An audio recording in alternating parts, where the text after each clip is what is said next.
లక్ష్మీ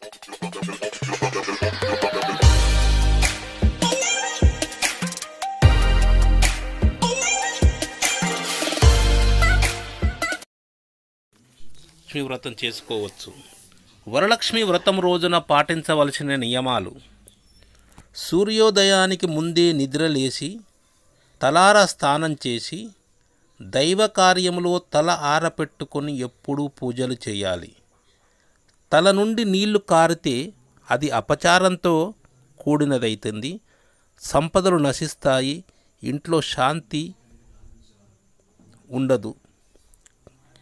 కేవలం పితృకార్యాలు మాత్రమే తడితలతో కార్యక్రమాలు చేయాలి.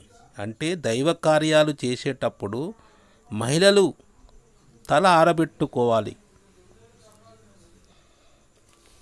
వ్రత విధానం ఎలా చేయాలంటే, పీటపై వస్త్రం పరిచి కేజింబావు బియ్యం స్వచ్ఛమైనవి అంటే రాళ్ళు లేనివి పురుగు లేనివి చూసి ఆ బియ్యం పీటపై పోయాలి. పోసిన తర్వాత మీ స్తోమత తగ్గట్టు బంగారం కానీ వెండి కానీ రాగి కానీ లేక మట్టి కానీ ఏదైనా కలశంగా పెట్టుకొని దానిపై కొబ్బరికాయను పెట్టి రవికే అంటే జాకెట్ మరియు పుష్పం పెట్టి అప్పుడు వరలక్ష్మి ఆవాహమాయి స్థాపయామి పూజాయామి అని మంత్రం చదవాలి. అమ్మవారి ప్రతిమగా చిన్న రూపం కలశంపై పెట్టి ముందుగా గణపతి పూజ చెయ్యాలి. అంతకంటే ముందు 9 ముడులున్న పసుపు పూసిన తోరణాన్ని చేతికి కట్టుకోవాలి. చారుమతీదేవి కథ చెప్పుకోవాలి. కళ్ళకు కాటుక, కాళ్ళకు పసుపు పూసుకోవాలి. తర్వాత గణపతి పూజ చెయ్యాలి. తర్వాత మహాలక్ష్మి అష్టోత్తరం కానీ లేదా సహస్రనామంతో ఆ దేవతను ఆ మాతను పూజించాలి. ఏ పూలతో పూజించాలంటే పారిజాత పుష్పాలు, ఎర్ర మందార పుష్పాలు, గులాబీలు, పసుపు చామంతి పూలతో మరియు తులసి దళాలతో అమ్మవారిని పూజించాలి. నైవేద్యాలు ఏముండాలంటే పూర్ణం బూరెలు, పాయసాన్నం, దద్దోజనం, పులిహోర సమర్పించాలి. కొబ్బరికాయలు కొట్టాలి. ఈరోజు కొత్త గాజులు వేసుకుంటే సౌభాగ్యవతిగా సుమంగలిగా వెళ్ళవచ్చు.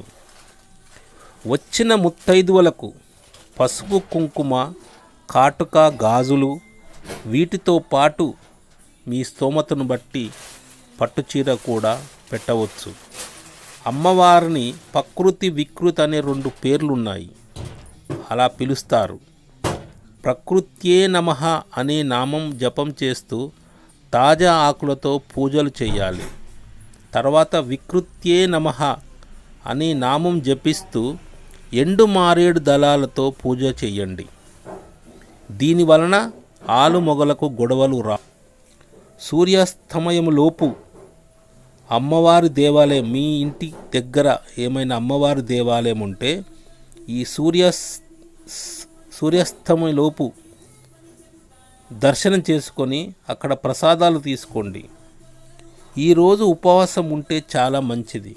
కానీ ఆరోగ్యం సరిగా లేని వాళ్ళు, బీపీ షుగర్ ఉన్న వాళ్ళు మీకు సహకరించకపోతే అల్పాహారమైనా తీసుకొని ఉండవచ్చు, లేదా ఉపవాసం లేకున్నా పర్లేదు, భక్తితో పూజ చేస్తే చాలు. భార్యాభర్తలు కలిసి వరలక్ష్మి వ్రతం చేస్తే ఆ ఇంట్లో సిరి సంపదలు, ఆనందం, శాంతి, ప్రశాంతత దొరుకుతుంది. అందుకని మీరు భార్యాభర్తలు కలిసి ఈ వరలక్ష్మి వ్రతాన్ని చేయండి. పనిలో విజయం సాధించాలంటే